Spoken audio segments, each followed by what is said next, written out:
देख रहे हैं हटो बचो न्यूज टीवी। आज हमारे स्टूडियो में एक डॉक्टर की, कहते हैं कि डॉक्टर भगवान का रूप होते हैं।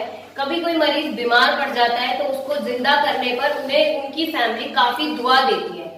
इसके बारे में आज जानते हैं। फैमिली के साथ एक डॉक्टर ने ऐसा हादसा किया कि एक लड़की को ऐसा इंजेक्शन लगाया कि उसको अपनी जान से हाथ धोना पड़ा। इनसे जानते हैं कि इनके साथ कौन से हॉस्पिटल में ऐसा हादसा हुआ, क्या हुआ, उस बच्ची के साथ ऐसा क्यों करा डॉक्टर ने, ये भी जानेंगे। और एक बाप से उनकी पीड़ा भी जानेंगे कि उनकी बच्ची इस दुनिया में नहीं रही। क्या कहना चाहेंगे इसके बारे में? सर, आपका नाम? मेरा नाम जोगिंदर सिंह, मैं पालन द्वार का रहता हूँ। जी, आज आप हमारे स्टूडियो आए हैं, आप क्या कहना चाहेंगे? आपकी लड़की का नाम क्या था? मैडम, मेरी लड़की का नाम भावना नवाज, 10वीं क्लास में पढ़ती थी जी। जूडो की नेशनल स्तर की प्लेयर था। मेरा बच्चा 17 साल का था, बड़ा होनहार जो बच्चा था। मैडम, बाइक चलाना, बुलेट चलाना, ये उसके शौक थे जी। पढ़ने लिखने में भी अच्छा था, खेल में बहुत अच्छा था, स्विमिंग भी करे करता। मेरी बिटिया 6 साल की थी जब से ये जूडो करेगा। मैडम, डॉक्टर ने ऐसा किया कि बच्चे के लेफ्ट हैंड शोल्डर में पेन था। ये बात है मैडम 26/3/2019 की। जी। मैडम, बच्चे को लेके गए बिंदापुर थाने के सामने, एक जनकपुरी हॉस्पिटल है, plot number 14, pocket number 4, Bindapur थाने के सामने। जी। मैडम, वहां लेके गए डॉक्टर सुमन है जी। हॉस्पिटल के मालिक, जी। डॉक्टर सुमन महेश। उन्होंने देखा, वो बोले भैया हाथ पे नस चढ़ी है। चलिए ठीक है। उन्होंने दवाई दी, एक्सरे वगैरह किया और पर्ची पे लिख के बोले घर पे ले जाओ, कोई दिक्कत नहीं। मैडम, उनकी दवाई के बाद मैं घर ले आया 1 बजे। जी। दवाई दी है और मैडम उसको खिचड़ी दूध दिया है। उसके बाद में बच्चे की तबीयत खराब होने लगी, बीपी लो होने लगे। बीपी लो होने के बाद मैंने डॉक्टर महेश सुमन को फोन किया। मैंने, सर ऐसी ऐसी बात है, आपसे होता है तो ठीक है, नहीं तो आप बताओ मैं और किसी हॉस्पिटल ले जाऊँ। सर महेश सुमन बोले ले आओ, नहीं और कोई दिक्कत वाली बात नहीं। ठीक है मैडम, मैं ले गया। लेकिन डॉक्टर महेश सुमन नहीं थे उस हॉस्पिटल में। डॉक्टर महेश सुमन अपने क्लिनिक पे बैठे थे। एक नर्सिंग होम में डॉक्टर था निखिल झा। मैडम, 9 सीखिया डॉक्टर था, आईसीयू में वो था। मैंने बताया, डॉक्टर साहब देखो जरा इसको। फिर उसने देखा, बोला क्या बात है? मैं सर बीपी लो है, थोड़ा आप देखो। बच्चे के थोड़े पैर ठंडे हो गए, ऊपर से गर्म था, नीचे ठंडा था। डॉक्टर बोले कोई दिक्कत नहीं है, ठीक हो जाएगा। मैंने कह दिया, मगर डॉक्टर साहब देखो आपसे होता है, ठीक है, नहीं होता तो कोई बात नहीं, मैं कुछ दूसरे हॉस्पिटल में बहुत टाइम है, तो भी नहीं लगेगा।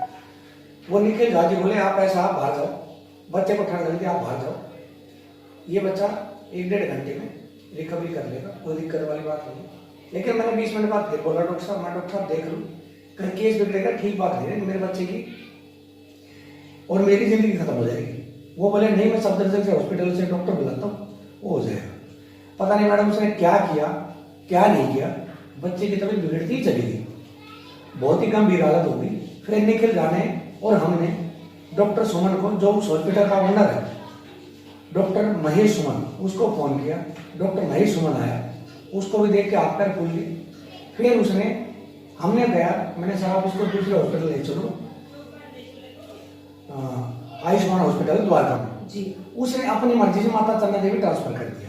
अपनी मर्जी से उन्होंने? अपनी मर्जी से, उसको दिख गया केस में। मतलब आप लोगों से पूछा नहीं कि हम ट्रांसफर करें या कि कोई उसने, हमने कहा दूसरा, वो फिर उठा के बिना लाइफ सपोर्ट सिस्टम, एक एम्बुलेंस थी जी, उसमें मेरे भाई की छोटी वाली बहू और एक मेरी साली थी, वो तीनों ले गया और हम 3 जने और थे। हम आयुष्मान की तरफ जा रहे थे, लेकिन आयुष्मान जैसे हमें 10 मिनट है, मैंने फोन किया, मैं कहाँ हो? फिर वो बोले हमें तो हॉस्पिटल नहीं पता, बोले माता चलने देखिए। मैंने ठीक है, हम आ गए। वो वहां छोड़ के और वो आ गए। वहां एक डॉक्टर थे और एक नर्स। बोली बच्चे क्या कर रखा है? मैंने कुछ नहीं। बोले केस बिगड़ा, कोई जहर तो नहीं फैला? मैं कहा मैडम हमें तो नहीं पता इस बारे में। तो बोले, उन्होंने साफ बता दिया, बोला बच्चा बचेगा नहीं, केस बिगड़ा था। वो डॉक्टर उसको छोड़ के, मैं पहुंचा भी नहीं, छोड़ के वो वापस अपने क्लिनिक और नर्सिंग होम आ गया। उसके बाद मैडम 15 मिनट बाद ही, 15-20 मिनट के बाद ही बच्चे की मैडम तबीयत इतनी ज्यादा खराब हो गई, आईसीयू में उसकी माँ कहते हो बच्चे ने दर्द हो गया। डॉक्टर की मम्मी वहां पर थी, वहीं पर थी, ऑन द स्पॉट वही थी। मैंने जैसे जो पेमेंट की जमा करे, इतने पापा का फोन आ गया। पापा मेरे बोले भाई बच्ची खत्म हो गई। तो आप क्या कहना चाहते हैं कि जिस हॉस्पिटल से उन्होंने दूसरे हॉस्पिटल में ट्रांसफर करा, उसके रास्ते में ये केस बिगड़ा या उन्होंने हॉस्पिटल वालों ने किया ही था? मैडम केस तो जब उससे बिगड़ा है, जब उसके बस की होता तो रास्ता जी। डॉक्टर को तो पैसे चाहिए, डॉक्टर के पैसे बनाने थे, वो जो उसके बस की होता तो क्यों ट्रांसफर करता जी। वो ट्रांसफर क्यों करता? जब उसको दिख गया अपने अपने बुद्धि से बाहर है तो उसे उठा के दूसरे हॉस्पिटल ट्रांसफर कर दिया केस। मतलब आप ये कहना चाहते हैं लास्ट स्टेज पर उन्होंने आपका केस ट्रांसफर? बिल्कुल लास्ट स्टेज पे करा मैडम, लास्ट स्टेज पे नहीं करा होता तो मान लिया, मैं मान लेता उनकी माता चंद्रा देवी वाली गलती। 1 दिन 2 दिन 10 घंटे बच्चा क्या 15 मिनट बाद डेथ हो जाएगी क्या?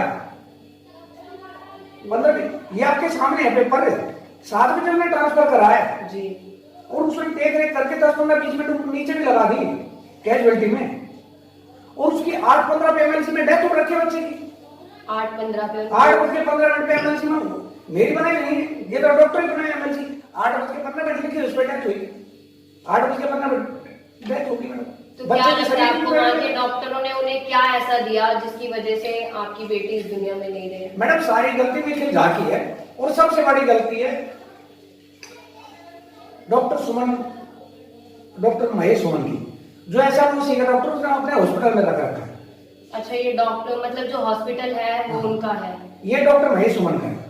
ये निखिल झा तो वहां नौकरी करते जी। अब डॉक्टर निखिल झा वहां से निकाल दिया, या पता नहीं भाग गए।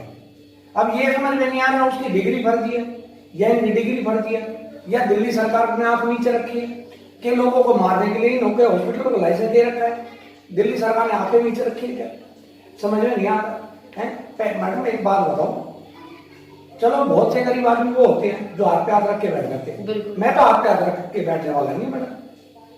तो अभी तक आपके केस में कार्रवाई क्या करा? डॉक्टर को अरेस्ट करा या कुछ किया है आपके को? कोई कार्रवाई नहीं है, कोई भी कार्रवाई नहीं है। 2 साल में तो मैडम मेरे को रिपोर्ट दी है, 2 साल में रिपोर्ट दी है? 2 साल में मैडम मेरे को रिपोर्ट दी है, वो भी कहाँ दी है? कोर्ट के थ्रू, केस कराया जब। मतलब आप केस भी लड़ रहे हैं? केस लड़ रहा हूँ मैडम, फॉरेंसिक, वो भी वहीं के वहीं। अब रिपोर्ट में क्या है?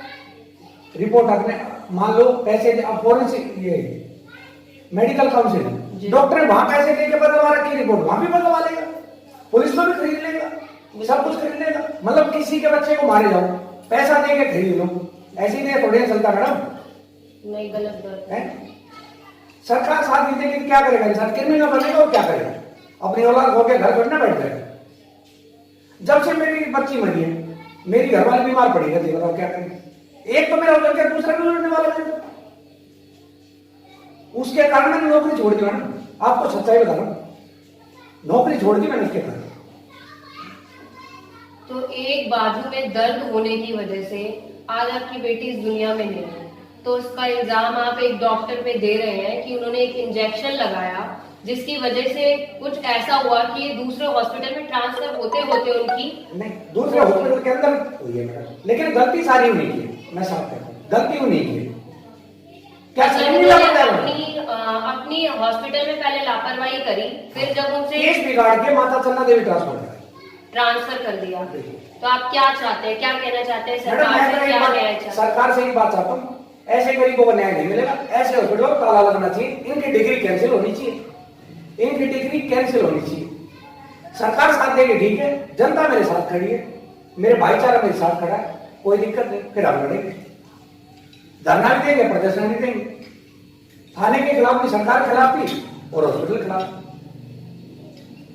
और हमारे चैनल के माध्यम से मैं जरूर देखना चाहूंगी कि आपकी बेटी मतलब कितने साल से, मतलब ये खेल कूद में कितने साल से, मतलब मैडम वो 10 साल से थी।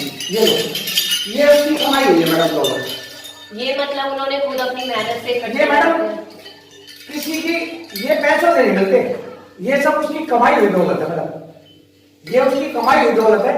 और ये दौलत ऐसे नहीं आती, माँ बाप को साफ पसीना बहाना पड़ता है। एक बात बताओ, 6 साल का बच्चा 5 किलोमीटर दूर चला जाएगा खुद, या 12 साल का बच्चा MP, गोवा, जम्मू चला जाएगा? माँ बाप को साथ जाना पड़ता है, खर्चा लगता है, पैसा लगता है, और माँ बाप को सुबह शाम उसके साथ घूमना पड़ता है 2-2 घंटे। सब बच्चे मैडम खिलाड़ी बनते हैं।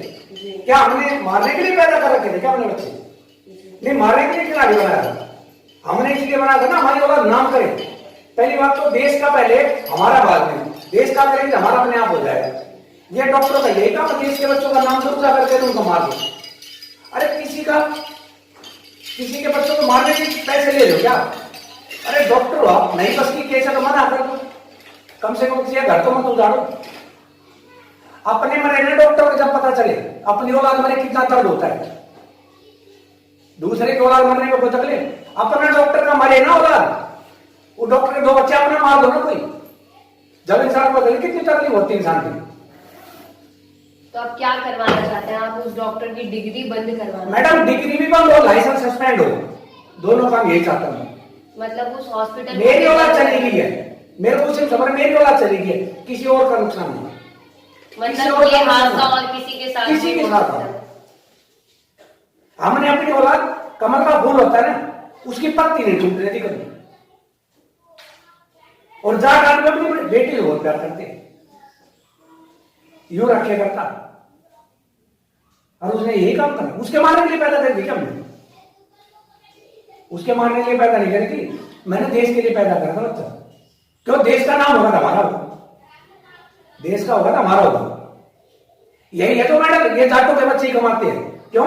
कि जाट अपने बच्चों को बहुत प्रोत्साहन करते हैं, चलो बेटे खेलो, खिलाते हुए पिलाते हुए पढ़ाते हुए लिखाते हैं, क्या नहीं करते। इन डॉक्टरों ने थोड़ी ना पैदा करा है, कसाई खाना खोल रखे हॉस्पिटल है, कसाई खाना खोल रखे हॉस्पिटल, इंसान भरोसे भी इलाज कराने जाता है, इनको पैसे भी दो, 5 रुपए देते सिर्फ 5,000 रुपये लगाते हैं, उनकी औलाद मर जाए उठा के ले जाओ, इसीलिए है क्या?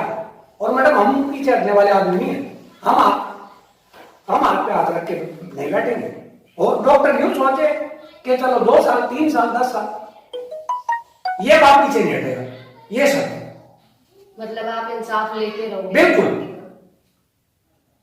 जनता मेरे साथ है, मेरा परिवार पीछे मेरे साथ है, जनता भाईचारा साथ है, सरकार साथ होना हो, सरकार को भी आके बोलेंगे हमारे हॉस्पिटल ये कर रहे हैं, सरकार बातें बड़ी बड़ी कर देती है, हॉस्पिटल में ये हो रही है, रोज तक पेपर नहीं है।